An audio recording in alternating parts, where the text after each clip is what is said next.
Hey everyone, it's Frank here. Thanks for joining me on a new video. Today is a frequently asked question, long in the making. I have, among other people, this was asked by Lawanda Green, DIY Dabster, Hamideh Orra, Elaine R, VJ, and Brian Ford. They wanted to know, how do you cut circles? And that's the subject of today's video. I'm Frank Diorio. You're watching DioramaWorkshop.com.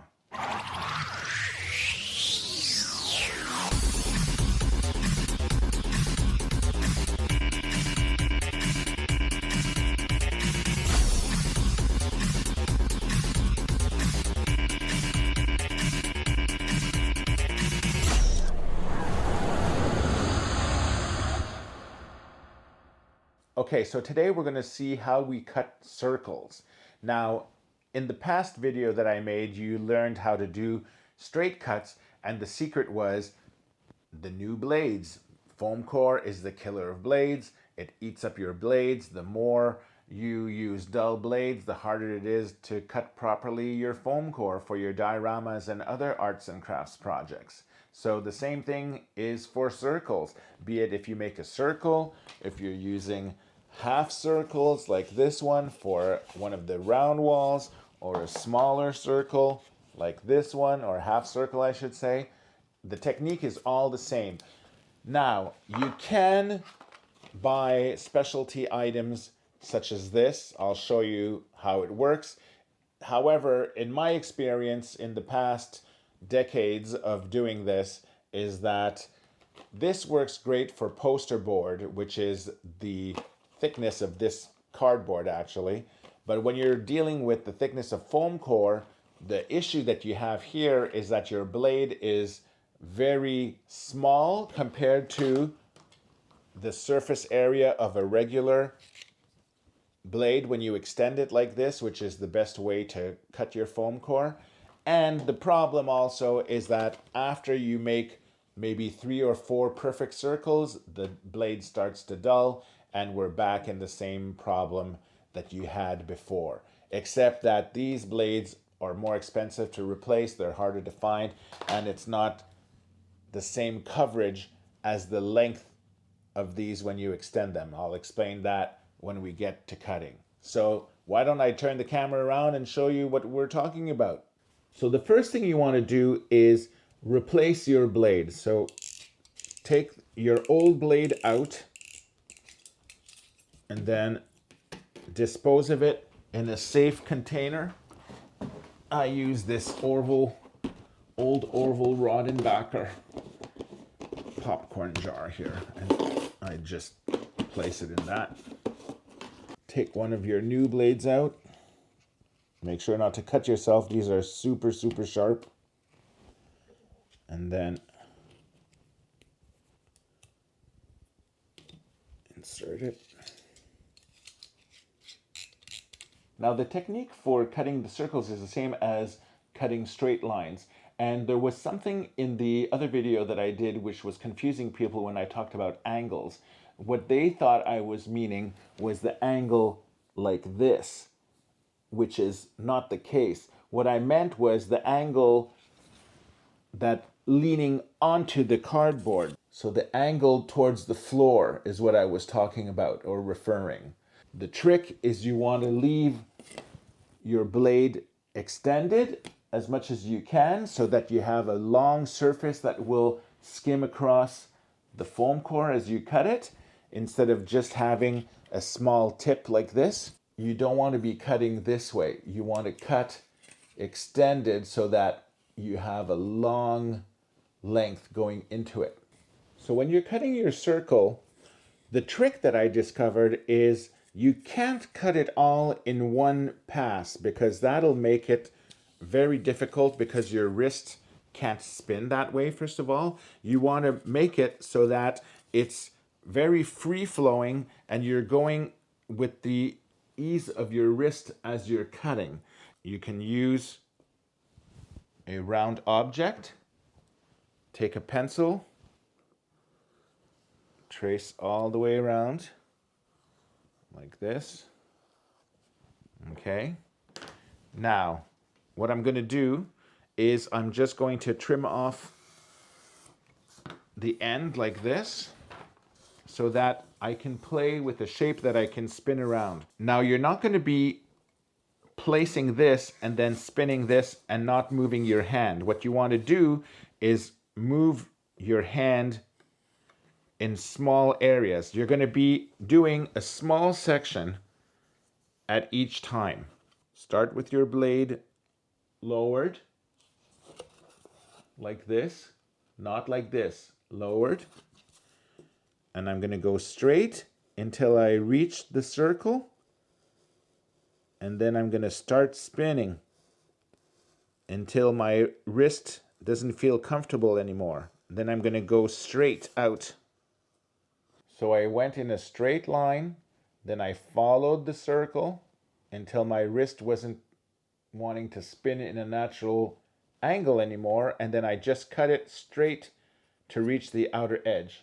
Now I'm ready to spin this at an angle so that I can reposition my wrist comfortably, and then I'm going to restart as if this was a straight line here. It will connect to your line, and then you'll be spinning around, and then when it reaches here where my wrist doesn't feel natural anymore, you're going to come out of the circle and go in a straight line again. So let's try going like this, and then spin, and then out. You might have some little hairs here, but that's fine. That's normal. When you're cutting, also try to leave your blade at a 90 degrees. Don't try to angle it this way. I know it sounds easier said than done, but with practice and in time, you'll see that your hand will get used to cutting at 90 degrees. And through all the years, I've discovered that really by hand and with practice is really the best way to do your cuts compared to using fancy contraptions. So let's continue our cut here. Straight at an angle, and then go out straight. Remove that, turn this around.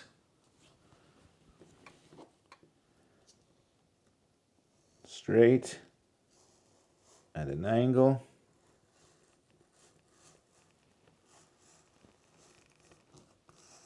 Go straight out, spin it again. See, we're getting close. Straight, start spinning. Oh, my wrist won't want to turn, doesn't want to turn that far. So I'm going to have this tiny little bit left to do in a separate pass. So just go straight, jump onto the line, curve it, and it meets the end. And there we go. If you want to make it smooth, you can rub it like this, or rub it this way a couple of times. Keep spinning it, and that'll give you a nice smooth round edge. And that's how to cut a small circle like this. Now if you're wanting to do bigger size, I have a future build here that needs a circle, so I'm going to be using this in order to show you the example so that I won't waste the cut or the piece of foam core that I'm doing. I'll be able to reuse it when I go to build this diorama. So I have a smaller size for the table, and then I have a larger size for the floor base. So let's start with the table size. So it's 14 centimeters and 12 centimeters that I need to measure in order to make the proper circle. So that means that this is the halfway point. I want to make sure that I'm at least 28 centimeters wide in my piece of foam core, which this is fine because it's 47 or 48 actually. What you want to do in order to create your circle, take a scrap piece like this, and then you need a thumbtack over here, And then what you do is you just poke a hole with your thumbtack like that, and then you measure the distance that you want your circle to be. So in this instance, we want 12 and 14 centimeters. Very sharp pencil here. And I will poke at 12 and poke at 14 to go through that over here. And then at the other one. Now I want the pencil to come through on the other side. Do you see that? It just comes through on the outside like that. 28, 31, and 33. Poke these. 28, 31, 33. Using your thumbtack here, you want to make sure that this is the outside shape of the table that you want to cut. So you want to make sure that this will not go past the foam core. You want it to be inside, so this would be a good place for this side. This is fine for here too, and then obviously I'll be able to go all the way around. So press down now on your thumbtack over here. Put your pencil inside one of your holes and then just make it go around in a circle. Meet up, my tripod is blocking it from going. I'm going to make it go this way. Okay, I'll have to move this a little bit. And there we go.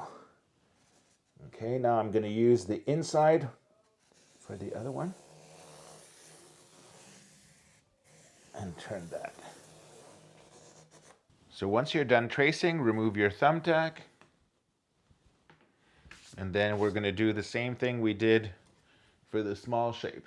Because it's easier to spin around, I'm just going to trim loosely around the shape like this. You're going to want to have it lower, not at a high angle, low to the ground, and 90 degrees as much as you can. Try not to tilt it. With practice, you'll be able to get this more often. Now start where you left off. Spin around a little bit until you can't move your wrist anymore. Then go in a straight line. Again, straight until you meet your drawn line. Start turning. Straight out. Straight and turn. With practice, you'll be able to really follow the line. It really takes practice, but doing it this way is a much better way to do it than using those fancy tools that cost way too much money. And we should come to where we started, right there. And we have a perfectly cut circle. If you want to not have it jaggy on the edges or where it feels sharp, you can always spin it like this against the board and it'll round off the corners. Now to cut the floor base, we said we were going to do 33 centimeters width. This touches here, is fine. And then this I can drag to the top a little bit. There, there, there. Okay, take my push pin, stick it in the center hole. I'm going to keep some pressure on that, but not too much because you want to be able to make this spin around, okay? So I'm going to take my pencil. I'm going to draw the first circle guide over here. The second guide.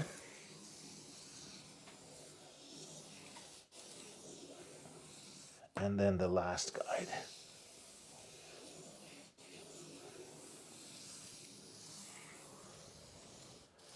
Just like that. The bigger your circle cuts, the easier it is to use your hand technique in order to turn it, because you don't have to be, it won't show if it's not as precise because it's larger. If you're cutting a small circle like this, then it's easier to see if there's imperfections in it. But with practice and time, you'd be able to cut these freehand like I just showed you.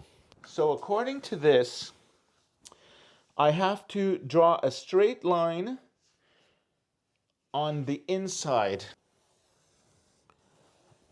As long as you're leaning on here, you're fine, okay? I have to connect at a 90-degree angle with the second line over here. 20.5 centimeters brings it here. So 41 is there. 41 is here. And bring it like here, like this. So I'm just going to continue drawing this here, and the same thing on this side. So again, when you're doing larger circles, whatever excess you have that you don't need, just do a rough removal of that so that we'll be able to spin the circle and help do the cut easier. I'm just going to do a quick removal here of this, and then spin this because this board is humongous. I'm just going to remove this here, and then just the end. Okay, I'm going to start over here, and I'm just going to trim off this piece here.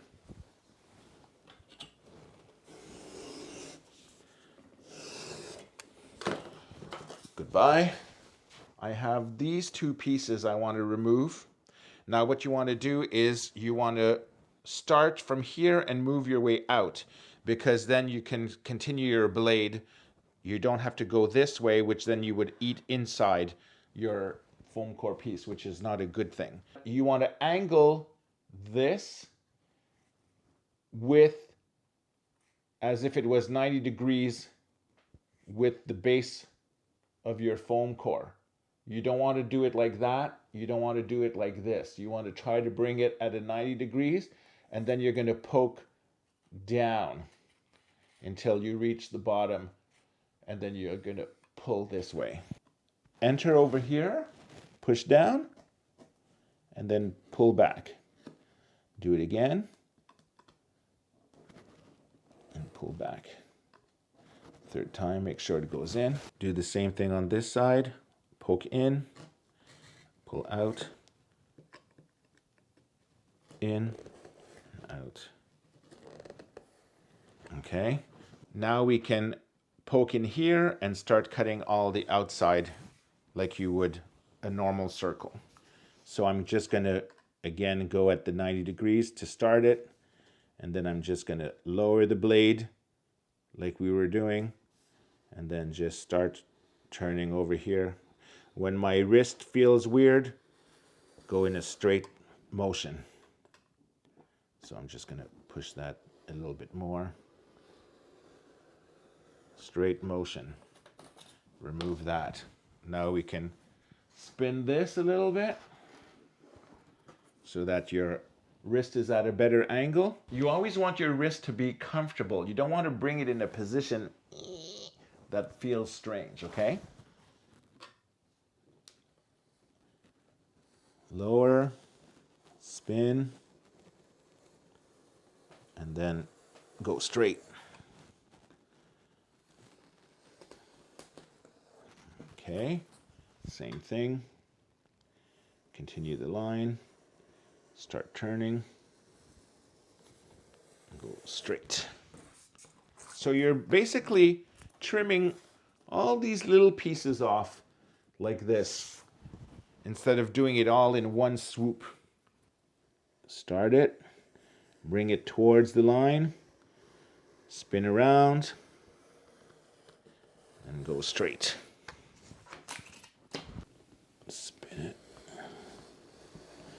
Spin it over here. Go straight line.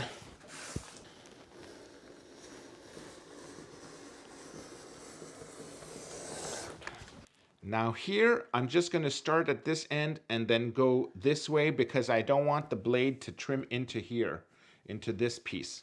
So I'm just going to go down and then go a little bit, just far enough so that when I do come this way, it's not going to affect the corner there. I'll go like this, then I'll go straight line away from it. Now back to circle this way because I'm right-handed, so it's easier for me to cut this way. If you were left-handed, then it's easier to cut in the opposite direction. So now one more little piece over here. Get to the line. And then, no, I can't make it all the way. I'm gonna go straight. If you don't feel comfortable, you're nervous about doing your cuts over here, when you restart your cut, lean your blade against over here, the piece you already did, lean it against, and then like if you were driving a car, go in the lane and then bring it into the other lane, which would be your line, and then you just continue. And because your blade is low at a low angle, then it's easier to make a cut that will follow the line than if you were cutting at a high angle like that. And there we go for that.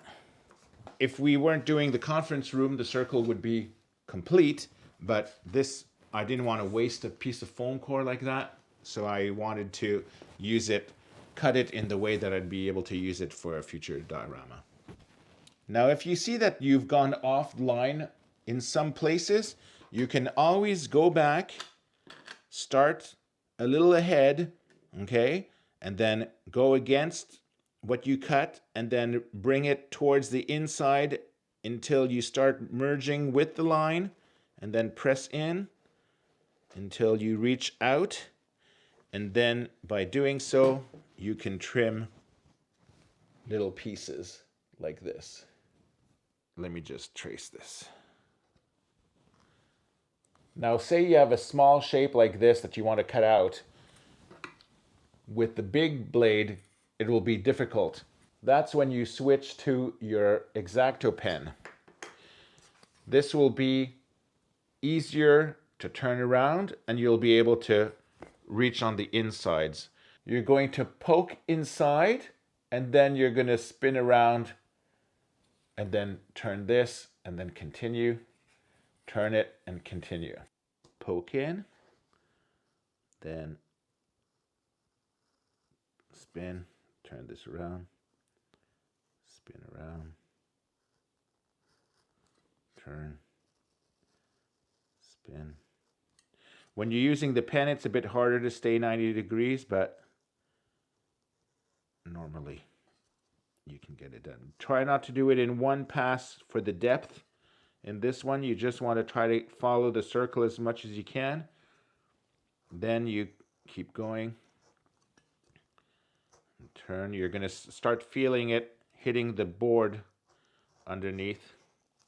And after 2 full circles, you should be able to flip it around. And that's how you cut the inside circle. Okay, let me show you with this contraption. This contraption stops at 7 centimeters, which means that that's your center. When you go to spin it around, it'll be another 7, which means your circle can't be bigger than 14 centimeters with this. You want to poke your needle here, your pin, where you'll make sure that it's at least reaches all the sides here, because you don't want to put your pin in and then when you come to turn around, you're going outside of the foam core area. So once you make sure that you're okay all over the place, then you press down over here with your little pin, and then you just go in a circle with this. Again, you can also turn the foam core to make it a little easier. See, I'm already having trouble.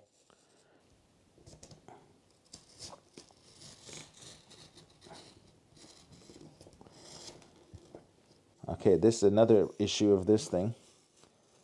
Don't do it directly in your foam core because you're going to have an issue here with this was loose. And do you see what happened? When I got to the edges where it met, it wasn't even aligned properly anymore. And again, you can't press all the way down to the bottom of the foam core because it's too... Oh, look, and this thing's moving all over the place. I really don't like this. See, and then I don't even know where it was placed. I imagine over here. I bet you it won't even match up anymore. Yeah, it won't match up. No. No. Oh no, it's all off. This is not very good tool. I would not use this. Just the fact here that this doesn't even reach down is not good. So I hope that answers your question. If you have any other questions, you can ask me at dioramaworkshop.com, at gmail.com. I'll be glad to answer them and film a video for you, and especially if it's a question that I know that can help other people as well. And if you like the video, please subscribe if you haven't already. Ring the bell, do all the things that everyone else asks you to, right? And thank you for watching, and I'll talk to you soon. Frank Dioro, Diorama Workshop. Ciao for now. Thanks for watching dioramaworkshop.com. If you want more interactivity, you can follow us on these multimedia platforms. If you have a question about past or future Star Wars Celebration workshops, send me an email at dioramaworkshop.com@gmail.com. If you have a Facebook account, join the official Star Wars Celebration Diorama Builders fan club today. If you like the video, please subscribe, share, and tell your friends to come check us out. If you want to see even more Star Wars Celebration crew coverage, click on the link to warp to dioramaworkshop.com, the official Star Wars Celebration Diorama Builders website.